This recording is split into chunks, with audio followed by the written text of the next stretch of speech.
Welcome to Toonami Faithful fans. I'm editorial writer CJ Maffris here with a very, very special guest here at A-Kon. Hi, I'm Matthew Mercer. I'm a Los Angeles-based voice actor. You may have heard in projects such as Titanfall 2 as Jack Cooper, Ragnaros and Rexar in Hearthstone, McCready in Fallout 4, Yusuke in Persona 5, and McCree in Overwatch, and other such things.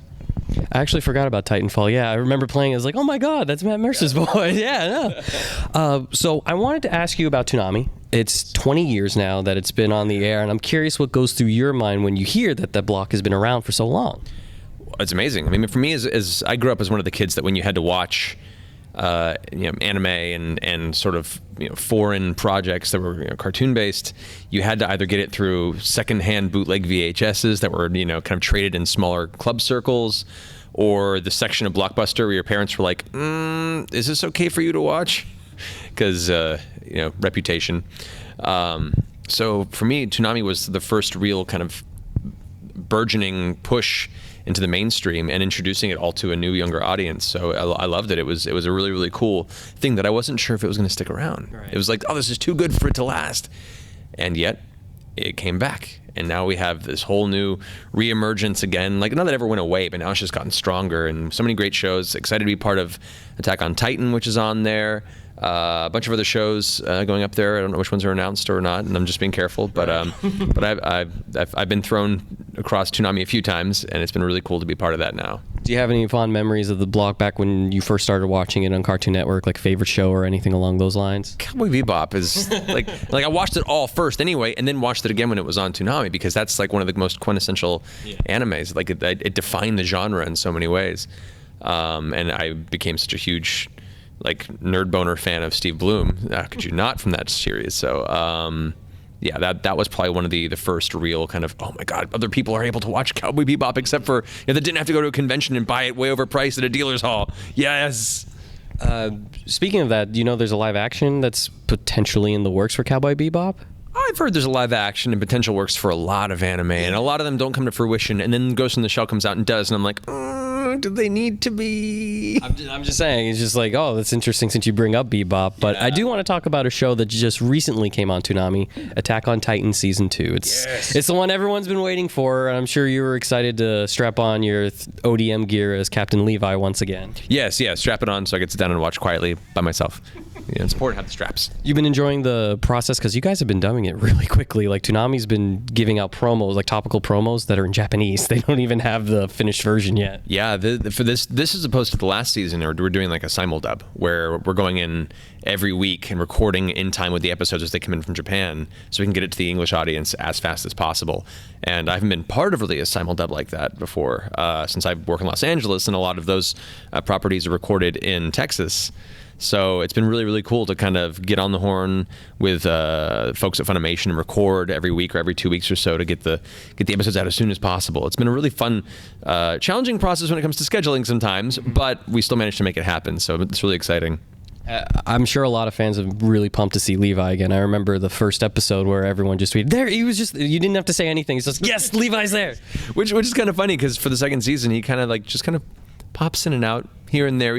They're using him sparingly for the beginning episodes, and so a little part of me is like, when do I get to do more? I want to fight things. I want to kill Titans. So you really enjoy voicing him, I take it. Oh, I love Levi. I was a fan of his before I got booked in the series as his voice. So I auditioned for it without watching the series, and then watched it after auditioning. Then became really obsessed with the series, and then found out I booked the character. So yeah, I love the character. He's a joy to play, and I'm excited that we got to come back to it. Are you caught up in the manga at all? I asked a lot of other castmates of Attack on Titan, and a lot of them didn't. I thought there might have been like something in a contract saying you couldn't read ahead. So I'm wondering if you just said, no, I want to be surprised with the anime, because the person behind the camera hasn't read or anything. So this is all new stuff for him too. I have not read the manga past what the first season was, for the reason that I kind of wanted to be surprised as the series came out, and partially because I've had fans at conventions spoil things for me in panels and be like, so what do you think about this character when this happened and when they died? I'm like, cool, bro.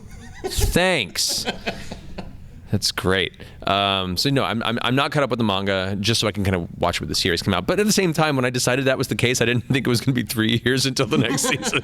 So I mean, at this point, I was like, I'm just going to stick through it. You've enjoyed the Beast Titans appearance, at least in the first episode? Oh God, it gets weirder and weirder. I love it so much. You probably, since you weren't, I'm not sure if you caught up or heard about that, but when you first see it as a talking, you're like, wait, what? Like, wait, this is a thing? No, yeah, I wasn't expecting that at all. So I'm liking that it's getting in these really interesting directions and expanding a bit on the weird mythos, but around the Titans. I hope they do adapt more if there's another season. Maybe, hopefully, we won't wait as long for another season. I hope so too. I'm kind of curious as to why it took so long. So I know that they're trying to wait for the material to kind of fill out, so they wouldn't have to do all the classic Naruto filler arcs and stuff like that. So I respect that. Stuff that you've been into. Yeah, exactly. Not complaining necessarily, but I'm invested in this narrative. I want it to be a little less, side summer holiday beach episode.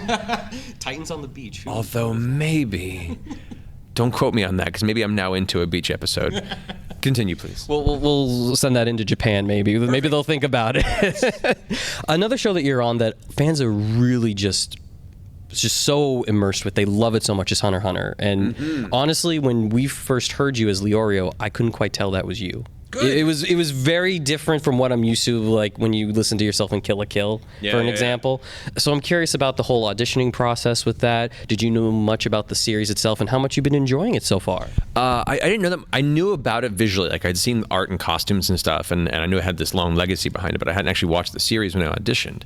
And when Leorio came across, I was like, well, this is not the usual character they send me, which is good. So I read for it, but had no expectations. I was like, and don't get me wrong, I like voicing kind of low gravelly badass characters, but after a couple years of doing largely just that to some degree, I like the chance to play. Like Kill la Kill was a good example of a character that was still low, but I got to play in a dynamic kind of ridiculous space.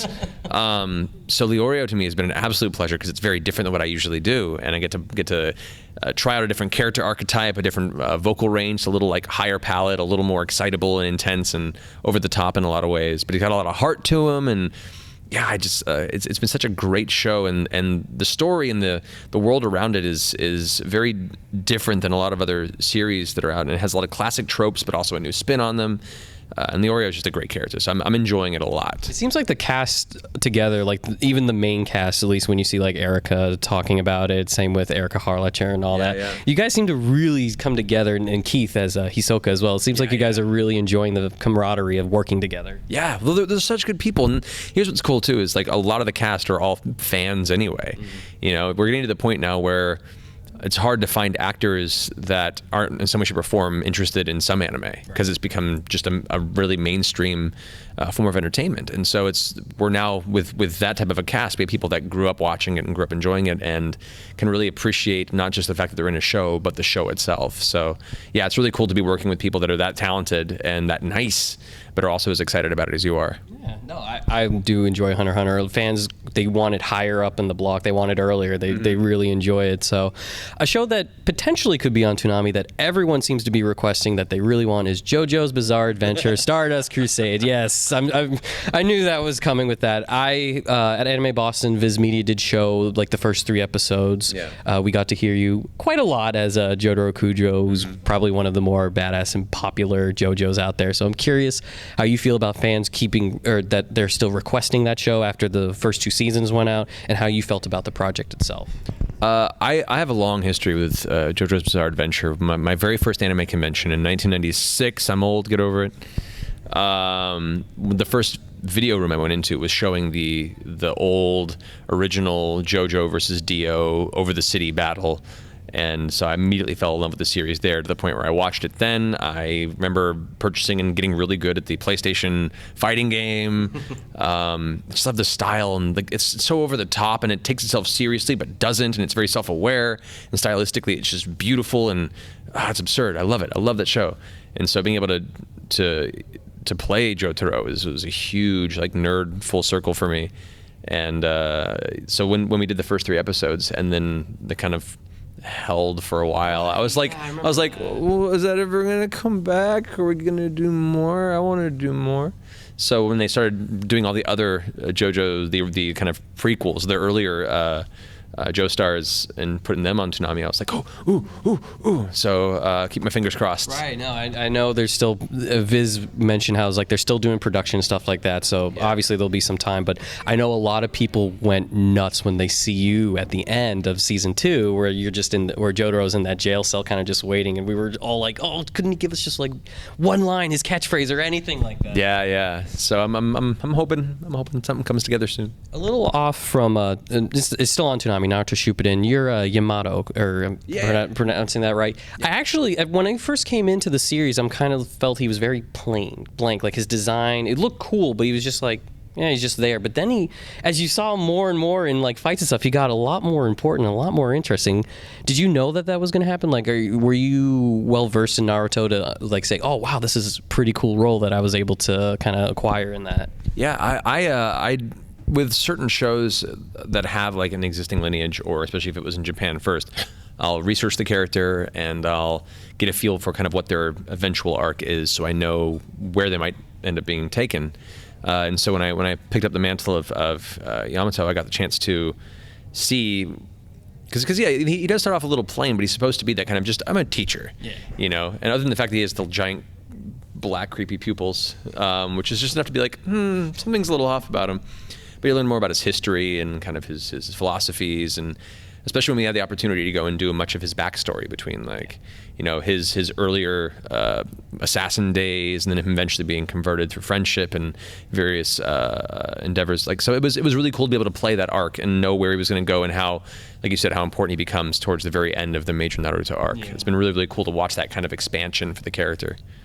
Another character that I personally like, that I wish Toonami fans could see, but sadly One Piece isn't on the block, is Law. And I'm curious, your whole process going through it, since you can now say you're in One Piece, you're a very important character with Law. And I'm curious of, like, not so much that you're disappointed fans aren't able to see it unless they get the DVDs or stream it on Funimation, but just the fact that you can say you're now in that part, and hopefully it could come back to where Toonami picks up right when Law shows up. Because that's where it left off. Yeah, which would be rad. Law, I mean, Law's just a great character. He badass himself, but his personality is, he's got a very kind of devil may care attitude, and it's a very unique power set. Yeah, no, it's very cool. I think it's one of the more interesting ones. Yeah, so it was a pleasure to jump into that. And the universe, like the One Piece universe, you thought Naruto went on forever.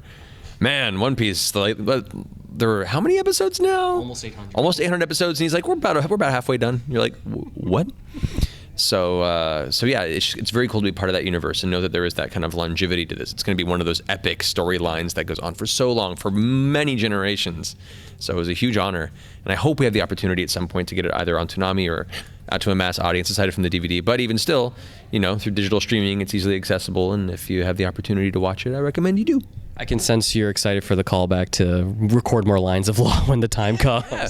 No, I'm very ecstatic at the possibility. So finishing it up, I want to ask about video games that, like, you've worked on, things like that. I know you mentioned Titanfall earlier, but I want to talk about Critical Role at first. Like, what kind of how did you think of, like, oh, let's make this into like a web series, or just some sort of thing that we continue doing with your friends, and now it's taken off as big as it has? Initially wasn't our idea. We were just playing privately for a few years and having a great time as friends. And Felicia Day from Geek and Sundry, who at the time was at a party with Ashley Johnson, one of our players. They got in a conversation about D&D, and Ashley was talking about our game, and Felicia said, well, that sounds like something you could put on camera. And so she asked us if we were interested, and we were like, I don't know, man. It was something we really, really love, and it's really kind of private and close-knit with friends, and if you put something you love on the internet, there's like an 80% chance it'll be lit on fire. Yeah. So we talked about it for a while, and eventually when Twitch was emerging as a platform, we're like, well, this is good. This is a platform where we don't feel like we have to overproduce it. We can just play our game, put some cameras on, and if people like it, they'll stay. If they don't, they don't. And we'll give it a shot. And, well, it apparently found an audience. Yeah. So we're blown away and humbled by how excited people are about it. And for me, it's people that watch it and either remember how much they enjoyed playing D&D when they were kids, and it kind of by proxy becomes their D&D game if they're too busy with like family and work and stuff, and they kind of play vicariously through us, or get back into the game, get in contact with their old game buddies and begin playing again over Skype or Roll20, or a whole new audience of younger kids who never had the ability to be introduced to D&D who are now finding their game groups and getting closer with their friends through these adventures. So it's been really exciting to watch the community that emerges around it and kind of empowers the community to go and create their own stories. So I love that. I will say that it'd be hard pressed for me not to at least mention Overwatch, where we'll keep it quick too. It's just I play it a lot. I enjoy my buddies play it a lot, and I'm really glad to see that you play it a lot and that you seem to really enjoy being McCree. Oh yeah, well I felt like I had to learn to play him. Didn't have much of a choice. Like I knew that people would be like, "So, do you play your own guy?" And really, if I say no, they're like, "You should play your own guy." If I say yes, they're like, "Oh, so arrogant." I don't know, but I wanted to learn to play him, and I got pretty good with him. He's not an easy not an easy character to play. Not right now. And I'm okay with him. But I also enjoy Junkrat. I enjoy Mercy. I like supports because they don't get enough love. They don't. Stay on the payload, guys. And Farah actually has been a lot of fun too. Oh, that's awesome to hear. Matt, thank you so much for taking the time to be able to talk with us. That was awesome. Thanks for having me. Yeah, no, and hopefully we'll get to hear you in more Toonami shows. You can obviously hear him on Hunter x Hunter as well as Attack on Titan. Hopefully we'll hear more Attack on Titan with you. I don't think they're going to keep him, reserved for too long. I mean, the cast has to come off. Yeah. Well, Levi's they're one of their big guns, so I'm sure it won't be long. All right. Thank you everyone for watching. Take care.